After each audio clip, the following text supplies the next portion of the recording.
திருடு, வழிப்பறி, கொள்ளை, பாலியல் வன்முணர்வு, இப்படி மனிதர்களுக்கு எதிராக ஒருத்தருடைய சொத்தை ஏமாத்துறது, அரசாங்கத்துக்கு எதிராக செய்யக்கூடிய குற்றங்கள்,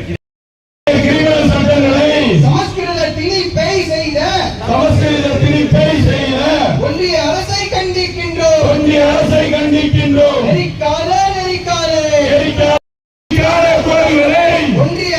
நெறிக்காதே. ஒன்றிய அரசே மோடி அரசே. கிரிமினல் சட்டங்களை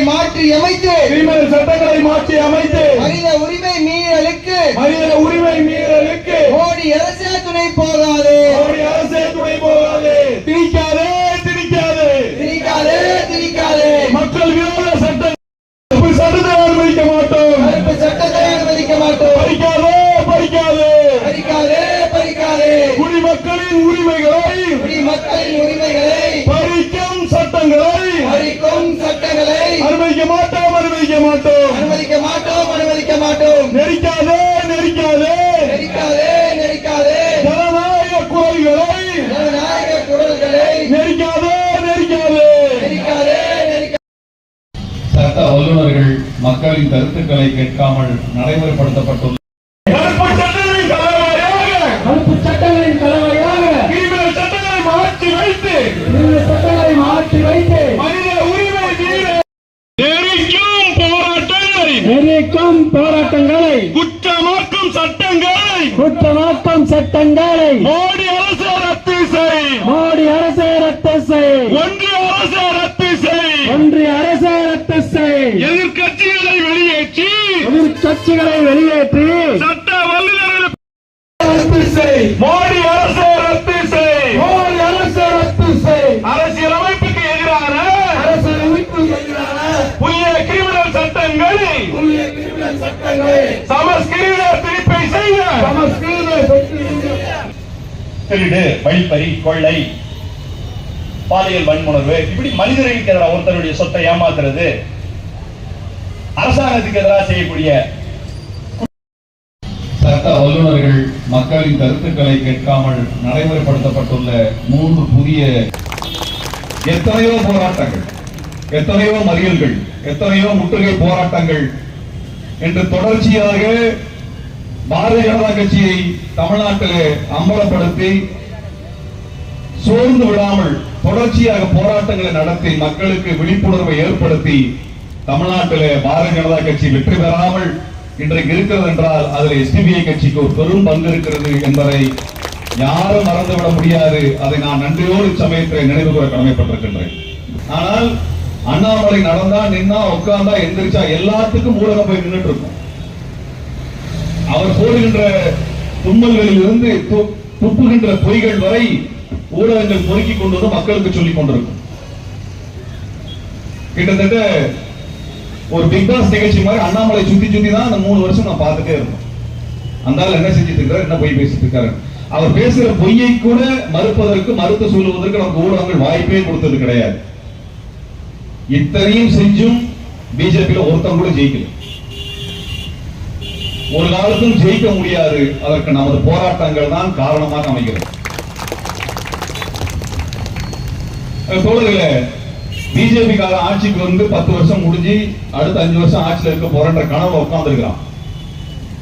இந்த 10 வருஷமும் அவன் செஞ்ச ஒரே வேலை என்ன?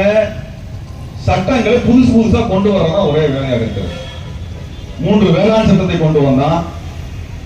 அப்புறம் குடியுரிமை திருத்த சட்டம் என்று சிஏஏ என்ஆர்சி சட்டங்களை கொண்டு வந்தான். அப்புறம் ஜிஎஸ்டி சட்டங்கள், இப்படி எல்லாமே சட்டங்களாக மட்டுமே இயற்றுகின்ற வேலையை மட்டும்தான் செய்தான். திருடன் திடீர்னு போலீஸா மாறிட்டா அவனோட முதல் வேலை போலீஸை எல்லாம் திருடன் காமிக்கிறதா அவனுடைய ஒரே வேலை நோக்கமா இருக்க முடியும். இன்றைக்கு அதான் நடந்து கொண்டிருக்கிறது. அப்ப மோடி என்ன பண்றார் என்றால், இந்த தேசத்துல யார் மீது வழக்கு பாய்கிறது? அம்பானி மீது வழக்கு பாய்கிறதா? அதானி மீது வழக்கு பாய்கிறதா? இங்க இருக்க குருமூர்த்தி மீது வழக்கு பாய்கிறதா? அல்லது எஸ் வி சேகர் மீது வாய்ந்த வழக்கு கைதாக மாறியதா? எதுவுமே நடக்கல. இந்த வழக்கோ, விசாரணையோ, சிறையோ, ஜெயிலோ, பெயிலோ எதுவும் உயர் ஜாதி கும்பலுக்கு நடந்ததே கிடையாது. நடந்ததே கிடையாது. இந்த சிறைச்சாலை என்பது நம்மை போன்ற சாதாரண மக்களை தண்டிப்பதற்கான, நம்மை எல்லாம் பயமுறுத்துவதற்காக உருவாக்கின கட்டமைப்பு என்பதை தவிர வேறு எதுவுமே கிடையாது. நம்ம நிலைமை என்ன? அதைத்தான் நம்ம கேள்வி கேட்கின்றோம். எப்படி விவசாய சட்டங்களுக்கு எதிராக, மின்சார சட்டங்களுக்கு எதிராக, குடியுரிமை சட்டங்களுக்கு எதிராக, முத்தலாக் போன்ற சட்டங்களுக்கு எதிராக நாம் போராடினோமோ அது போன்ற ஒரு போராட்டத்தை, அதைவிட தீவிரமான போராட்டத்தை நடத்த வேண்டும். இல்லை என்றால் சாமானிய ஏழைகளும் பாலைகளும் இன்னும் நெருக்கடிக்குள்ளாவார்கள் என்பது நமது கவலை. அப்ப நாம் விழிப்புணர்வை கொண்டு வர வேண்டியது இருக்கிறது, மக்களிடத்தில் சொல்ல வேண்டியது இருக்கிறது. இனி முழுக்க முழுக்க ஒன்றும் இல்லைங்க, தமிழ்நாட்டில் எல்லா இடத்திலும் போலீஸ். எதுக்கு இவ்வளவு போலீஸ் எனக்கு புரியவே இல்லை. நான் கேரளா போனப்ப இப்படிலாம் போலீஸை பார்க்க, எல்லா இடத்துலையும் போலீஸ். தமிழ்நாட்டை நடத்துவதே காவல்துறையாகத்தான் இருக்கிறது. ஒரு இடத்துல ஏன் நிக்கிற, யாருக்கு வெயிட் பண்ணிருக்கிற, 10 மணிக்கு மேல ஏன் நிக்கிற, 10 மணிக்கு ஏன் டீ கடையை திறந்து வச்சிருக்கிற, 11 மணிக்கு எதுக்கு ஹோட்டல் கடை வச்சிருக்கிற, 11 மணிக்கு எதுக்கு சாப்பிடுறதுக்கு வந்திருக்கிற, 12 மணிக்கு எதுக்கு ரோட்ல போற, இத்தனை கேள்விகள் எந்த குடிமக்கள் நாட்டிலும், எந்த ஜனநாயக நாட்டிலும், எந்த காவல்துறையும் யாரையும் பார்த்து கேட்பதில்லை. ஆனால் தமிழ்நாட்டில் கேட்கிறார். தமிழ்நாட்டில் கேட்கிறார். காவல்துறைக்கு என்ன வேலை? ஒரு நாட்டை நடத்துறதா வேலை? இது காவல்துறை விமர்சிப்பது அல்ல. காவல்துறை எந்த இடத்துக்கு பயன்படுத்துகிறார்கள்? காவல்துறை இது வேலை அல்ல. குற்றம் நடந்தால் அந்த குற்றத்தை பார்க்க விசாரிக்கணும், போகணும். குற்றத்தை தடுப்பதற்கான முயற்சிகள் வேறு. ஆனால் ஒட்டுமொத்த மக்களையுமே கைதிகளாக பார்ப்பதற்கு இல்ல, ஒட்டுமொத்த மக்களையுமே குற்றவாளிகளாக பார்ப்பதற்கு இல்லையா, அந்த மனதை கொண்டு வந்து வச்சிருக்காங்க. 10 மணிக்கு மேல எதுக்கு கடையை போடணும்? வணிக கடை இருக்குது, ஏன் மூடணும்? அப்படி சட்டத்தில் கிடையாது. உங்களுடைய பிசினஸ்ல ஒரு பொருளாதார நடவடிக்கையிலே தலையிடுவதற்கு உரிய காரணம் இல்லாமல் தலையிடுவதற்கு காவல்துறைக்கு அதிகாரம் கிடையாது. நீங்க இங்க நைட் 12 மணிக்கு ஒரு சைக்கிள்ல டீ வச்சுட்டு விட்டீங்கன்னா காவல்துறை வந்து கிளம்புன்னு சொல்ல முடியாது. அதுக்கு அதிகாரம் கிடையாது. பிசினஸ் செய்வதற்கு, வியாபாரம் செய்வதற்கு ஒரு குடிமகனுக்கு உரிமை இருக்கிறது. காவல்துறை எதை செய்யலாம் என்றால், ஏன் என்ன விஷயம், பேர் என்ன கேட்கலாமே ஒழிய அதை தாண்டி டிவிக்காக ஓடு ஓடு கிளம்பு கிளம்பு சொல்றது ரைட்ஸ் கிடையாது. அது அவனுடைய அடிப்படை உரிமை. பிசினஸ் பண்ற உரிமை, அவன் வாழ்வாதார உரிமை. ஒருத்தோட வாழ்வாதார உரிமையில தலையிடுவதற்கு காவல்துறைக்கு அதிகாரம் கிடையாது. 10 மணிக்கு மேல ஹோட்டல் மூடுன்னு சொல்றதுக்கு காவல்துறைக்கு அதிகாரம் கிடையாது. 12 மணிக்கு மேல டீ கடை வைக்க கூடாதுன்னு சொல்றதுக்கு காவல்துறை அதிகாரம் கிடையாது. இதை நான் சொல்லவில்லை, சென்னை உயர்நீதிமன்றம் தீர்ப்பாகவே கொடுத்திருக்கிறது. ஒரு ஹோட்டல் 10 மணி நேரம் நடத்தினா எப்படி லாபம் சம்பாதிக்க முடியும்? ஜிஎஸ்டி கட்டிட்டு, இந்த நாட்டில் வரி கட்டிட்டு எப்படியும் ஒரு பிசினஸ் நடத்த முடியும்? அவன் 24 மணி நேரம் அந்த கடை நடத்துவதற்கு தான் வாடகை கட்டிட்டு இருக்கான். 12 மணி நேரம் பிசினஸ் பண்றதுக்கு வாடகை கட்டல. இங்க இருக்க பிசினஸ் பீப்புளுக்கு, கடை வச்சிருக்க வியாபாரிகளுக்கு போதுமான லாபம் ஏன் வரவில்லை என்றால், இங்க பிசினஸ் ஆக்டிவிட்டி சொல்லக்கூடிய வியாபாரம் என்னது 12 மணி நேரம் தான் நடக்குது. மீதி 12 மணி நேரம் சும்மா தான் போட்டு வச்சிருக்கீங்க. அப்ப வாடகை 12 மணி நேரத்தை கேட்கணும். அப்படி இல்லைனால் 10 மணிக்கு மேல கடை அடைக்கக்கூடிய காவல்துறை தான் மீதி 12 மணி நேரத்துக்கு வாடகை கொடுக்கணும். அவன் ஏன் கொடுக்கணும்? அரசாங்கம் கடையை கூட சொல்றீங்க, அப்ப நீ வாடகை கொடு, நீ வாடகை கொடு.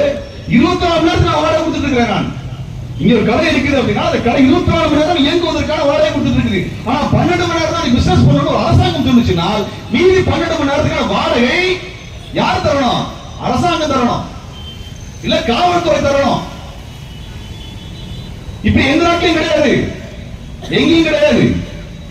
இது ஒரு போலீஸ் ஸ்டேட். இது ஒரு போலீஸ் ஸ்டேட். நான் 10-15 நாடுகள் பார்த்திருக்கேன். எங்கேயுமே காவல்துறை இப்படி வந்து தனி மனித உரிமையை மூக்கு நுழைக்க முடியாது, செய்யக்கூடாது. மோடி அரசு மக்களினுடைய கருத்தை கேட்காமல், பிற கட்சிகளினுடைய கருத்துக்களை கவனத்தில் கொள்ளாமல் எதேச்ச அதிகாரமாக இத்தனை ஆண்டுகளாக இருந்த சட்டங்களை எல்லாம் மாற்றியிருக்கிறார்கள். அது சட்டங்களுக்கு புதிய பெயரிட்டிருக்கிறார்கள். அது சமஸ்கிருதத்தில் பெயரிட்டதோடு இந்த சட்டங்களை எல்லாம் கொடுமையான அடக்குமுறை சட்டங்களாக மாற்றிருக்கிறார்கள். இந்த சட்டங்களிலே அதிகம் பாதிக்கப்பட போவது சாமானிய ஏழை மக்கள் தான், குடியானவர்கள் தான். இப்படியாக இருக்கக்கூடிய சாதாரண ஏழை மக்கள் மீதான ஒரு அடக்குமுறையை ஏவுகின்ற வகையில் இந்த சட்டம் திருத்தி அமைக்கப்பட்டிருக்கிறது. இந்த சட்டங்களை திரும்ப பெற வேண்டும் என்ற அழுத்தம் இந்தியா முழுவதும் இருக்கக்கூடிய வழக்கறிஞர்கள் போராட்டத்தின் மூலமாக இப்பொழுது நடைபெற்று வருகிறது. அதில் பெருந்திரளான மக்களும் இந்த போராட்டத்தில் பங்கெடுக்க வேண்டும் என்கின்ற ஒரு நிலை இப்பொழுது இருக்கிறது. எப்படி வேளாண் சட்டத்தை நாம் எதிர்த்தோமோ, எப்படி சிஏ என்ஆர்சி சட்டங்களை எதிர்த்தோமோ, எப்படி இது போன்ற அடக்குமுறை சட்டங்களை கொண்டு வந்ததற்கெல்லாம் நாம் எதிர்ப்பு தெரிவித்தோமோ, அதுபோல இந்த சட்டங்களை எதிர்க்க வேண்டிய தேவை இருக்கிறது. ஆக இந்த 3 சட்டங்கள் என்பது மனித உரிமைக்கு எதிரானது, இந்தியாவினுடைய அரசியல் சாசனத்திற்கு எதிரானது, எதேச்சதிகாரமானது, யாரிடம் கேட்காமல் கொண்டு வரப்பட்ட சட்டத்திற்கு எதிரான ஒரு பெரிய போராட்டம் நடக்கணும். இதற்கு இதுவரைக்கும் எந்த பதிலையும் மோடி சர்க்கார் வழக்கம் போல சொல்லலை. அவர் நீட்டுக்கும் பதில் பேசாமல் தப்பிச்சு ஓடுறாரு. நாடாளுமன்றத்தில் எதிர்க்கட்சிகளை பேசுகின்ற பொழுதெல்லாம் மைக் ஆஃப் பண்ற ஒரு ஜனநாயக விரோத நடவடிக்கை எல்லாம் பார்த்துட்டு இருக்கிறோம். இப்படியான ஒரு கேலிக்கூத்தை அவர்கள் நடத்தி கொண்டிருக்கிறார்கள். இந்த ஆட்சி இதற்கு மேல் நீடிக்குமா என்பதே தெரியாத நிலைதான் இப்பொழுது இருக்கிறது. அப்படியான ஒரு சூழலிலே இந்த சட்டங்கள் நடைமுறை கொண்டு வரப்பட்டிருப்பதை நாங்கள் வன்மையாக கண்டிக்கின்றோம். இந்த சட்டங்கள் உடனடியாக வாபஸ் பெற வேண்டும். அதாவதுங்க, பாலியல் வன்கொடுமைக்கான குற்றச்சாட்டை பதிவு செய்து முறையாக குற்றவாளிகளை கைது செய்திருக்காங்களானால் எதுவுமே இல்லை. அங்க பாக்ஸிங் வீரர்கள் இருக்காங்க இல்லையா, குத்துச்சண்டை வீரர்களுக்கு பாலியல் ரீதியாக துன்புறுத்தின பாஜகவோட அமைச்சர் மீது நடவடிக்கை எடுத்தாரா? அப்படி நடவடிக்கை எடுக்கவே இல்லை.